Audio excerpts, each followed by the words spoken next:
बर्फीली मौत का रहस्य। हिमालय की एक बर्फीली घाटी जहां चारों ओर सिर्फ सफेद बर्फ की चादर बिछी हुई थी। इस सुनसान इलाके में बसी एक छोटी सी बस्ती में अक्सर अजीब घटनाएं होती थीं। लोग कहते थे कि यहाँ रात को बर्फ के बीच से अजीब सी आवाजें आती हैं और कई लोग रहस्यमय तरीके से गायब हो चुके थे। ऐसी ही एक सर्द सुबह वहाँ का रहने वाला एहसान नाम का युवक अपने दोस्तों के साथ पास की बर्फीली पहाड़ियों पर गया। वह एक साहसी और मस्तमौला लड़का था जिसे खतरों से खेलने का शौक था।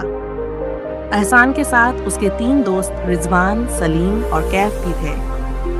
उनका मकसद था बर्फ की खूबसूरती को करीब से महसूस करना। जैसे जैसे वे पहाड़ की ऊंचाई पर चढ़ते गए, ठंड बढ़ती गई। अचानक रास्ते में एक अजीब सा गड्ढा नजर आया।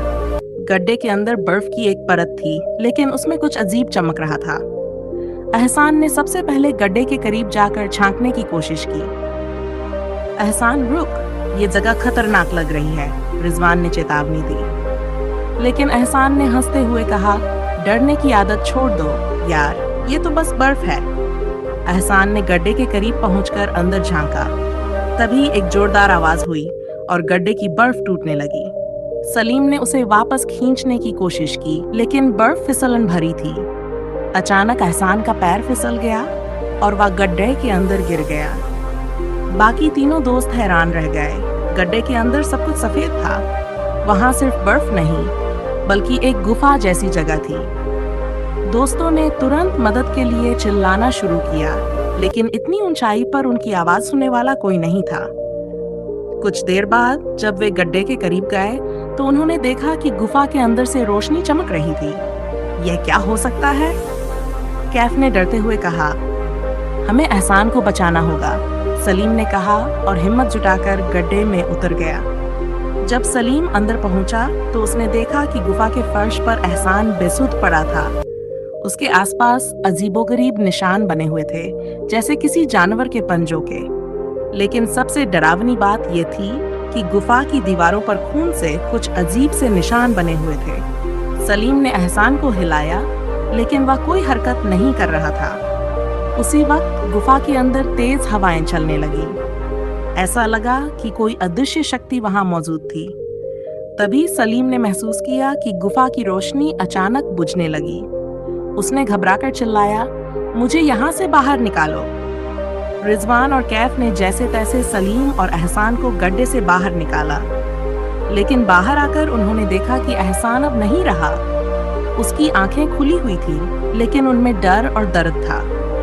उसके शरीर पर कोई चोट के निशान नहीं थे, लेकिन उसके चेहरे पर अजीब सा खौफ था। गांव लौटने पर जब उन्होंने ये घटना बताई तो गांव के बुजुर्ग ने कहा, उस गड्ढे में मत जाना था, वह जगह श्रापित है। वहां पहले भी कई लोग गए हैं और वापस नहीं लौटे।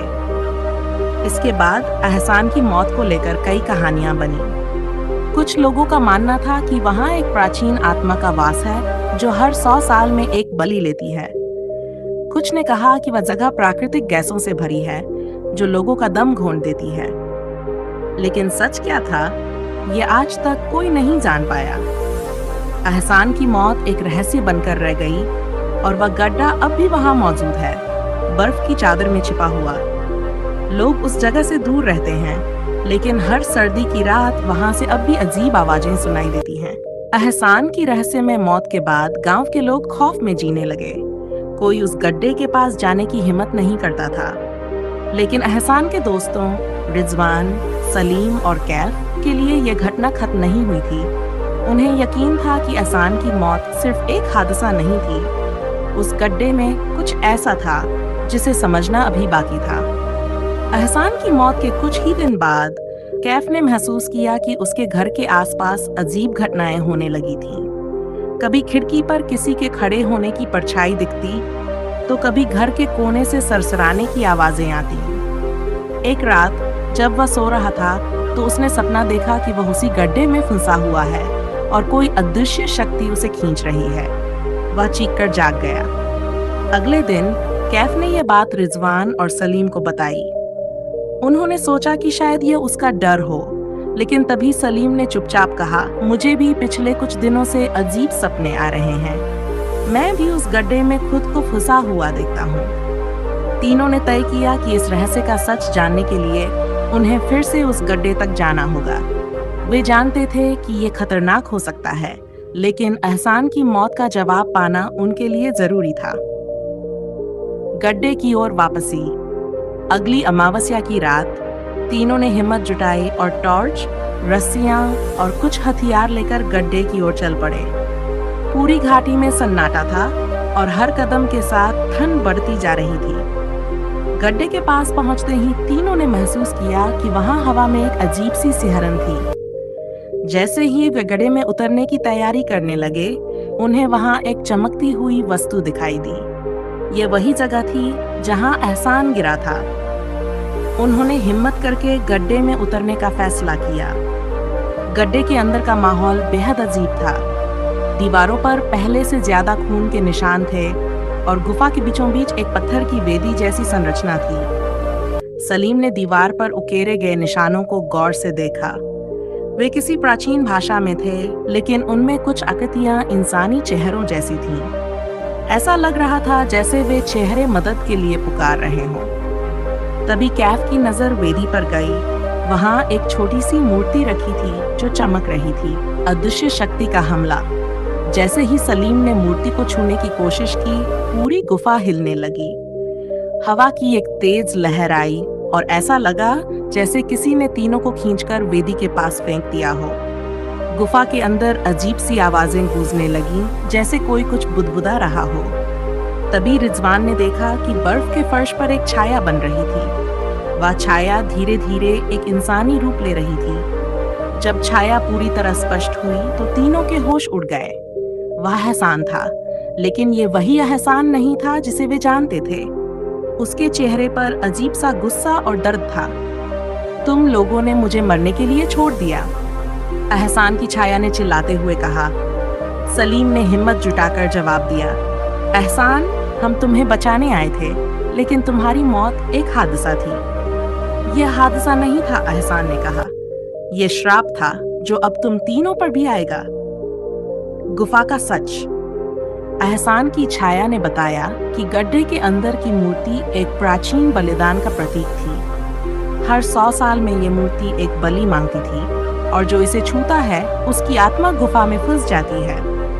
रिजवान ने घबराकर पूछा, लेकिन इसका अंत कैसे होगा? एहसान ने धीरे से कहा, इस श्राप को तभी खत्म किया जा सकता है जब मूर्ति को नष्ट किया जाए, लेकिन जो इसे नष्ट करेगा उसकी आत्मा हमेशा के लिए यहाँ कैद हो जाएगी। बलिदान। तीनों दोस्तों के बीच सन्नाटा छा गया। तभी कैफ ने फैसला किया, मैं इसे नष्ट करूंगा। एहसान हमारी वजह से मरा, ये मेरा कर्तव्य है। कैफ ने मूर्ति को उठाकर पूरी ताकत से फर्श पर पटक दिया। मूर्ति टूटते ही गुफा के अंदर तेज रोशनी फैली और फिर सब कुछ शांत हो गया। लेकिन जब रिजवान और सलीम ने मुड़कर देखा तो कैफ वहां नहीं था। वह गुफा में हमेशा के लिए गायब हो चुका था। अगली सुबह रिजवान और सलीम किसी तरह गांव लौट आए।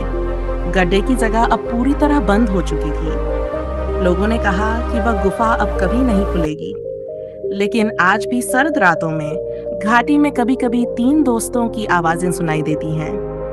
लोग कहते हैं कि एहसान और कैफ की आत्माएं अब भी वहां हैं, उस श्राप की गूंज के साथ। क्या ये कहानी यहीं खत्म हो गई या श्राप अभी भी किसी नए शिकार की तलाश में है?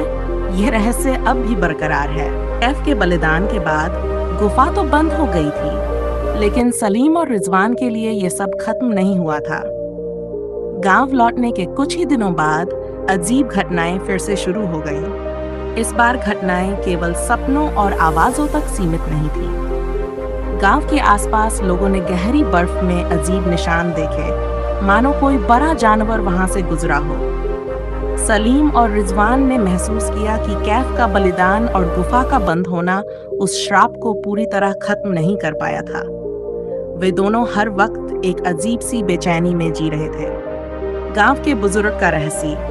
एक दिन जब दोनों ने ये बात गांव के सबसे बुजुर्ग व्यक्ति नूर मियाँ को बताई तो उनकी आंखें गहरी चिंता में डूब गईं। नूर मियाँ ने कहा, तुम लोगों ने जो किया वह बहादुरी थी, लेकिन वह गुफा सिर्फ एक दरवाजा थी। असली श्राप उसकी जड़ में छिपा हुआ है। वह मूर्ति एक रक्षक थी जिसने श्राप को बांध कर रखा था। उसके नष्ट होने से श्राप अब खुल चुका है। रिजवान ने चौंक कर पूछा, मतलब ये खत्म नहीं हुआ? नूर मियां ने गहरी सांस लेते हुए कहा, श्राप तब खत्म होगा जब उसे लगाने वाले की आत्मा को शांत किया जाएगा। वह आत्मा बल्कि सबसे ऊंचे पहाड़ पर कैद है, जहां सिर्फ मौत का सन्नाटा है। नए सफर की शुरुआत।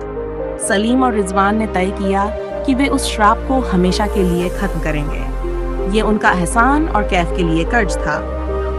नूर मियां ने उन्हें उस पहाड़ का रास्ता बताया जिसे लोग मौत की चोटी कहते थे।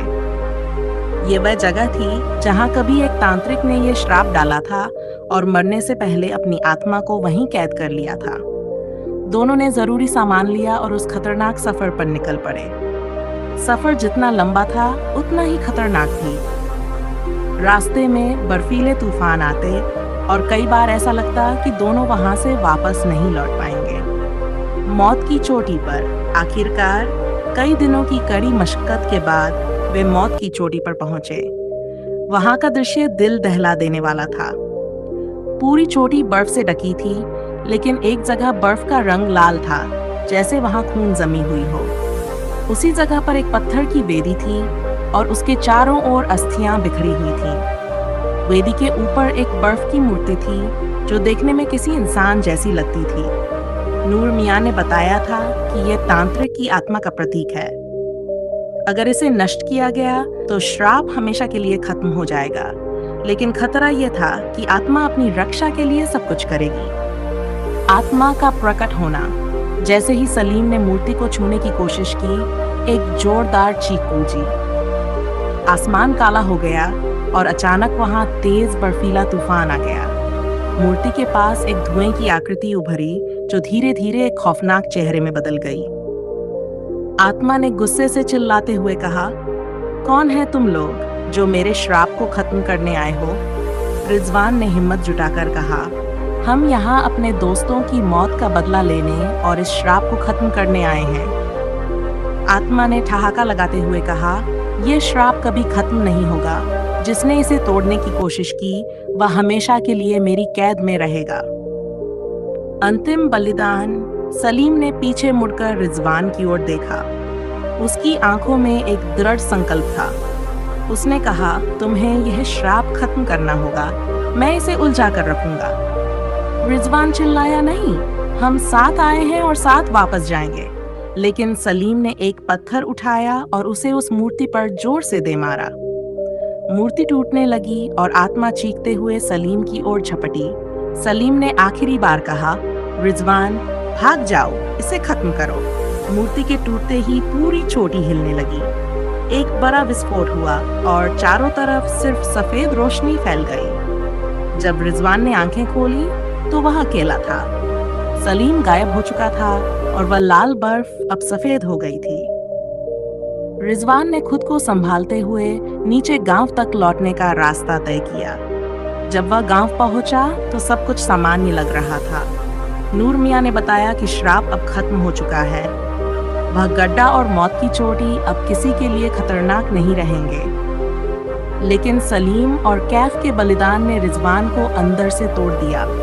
वह जानता था कि यह सब उनके साहस और दोस्ती की वजह से मुमकिन हो पाया। क्या यह अंत है? कुछ महीनों बाद एक रात रिजवान ने सपना देखा। वह एहसान, कैफ और सलीम को देख रहा था। वे मुस्कुरा रहे थे और कह रहे थे, हमने इसे खत्म कर दिया दोस्त, अब आराम करो।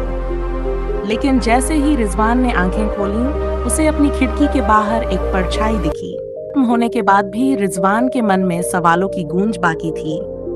लेकिन उसने अपनी दोस्ती, साहस और बलिदान की कहानी को दुनिया के साथ साझा करने का फैसला किया। उसने एक वीडियो चैनल बनाया और इस पूरी घटना को कहानी के रूप में पेश किया। वीडियो की शुरुआत में रिजवान ने कहा, नमस्कार दोस्तों, आज मैं आपको अपनी जिंदगी की सबसे रहस्यमयी और डरावनी घटना बताने जा रहा हूँ। यह कहानी सिर्फ एक घटना नहीं, बल्कि दोस्ती, बलिदान और एक खतरनाक श्राप से जुड़ी सच्चाई है। उसने विस्तार से बताया कि कैसे एहसान, कैफ और सलीम ने अपनी जान की परवाह किए बिना उस श्राप को खत्म करने के लिए कदम उठाया। रिजवान ने वीडियो में गुफा, मौत की चोटी और तांत्रिक की आत्मा का वर्णन किया।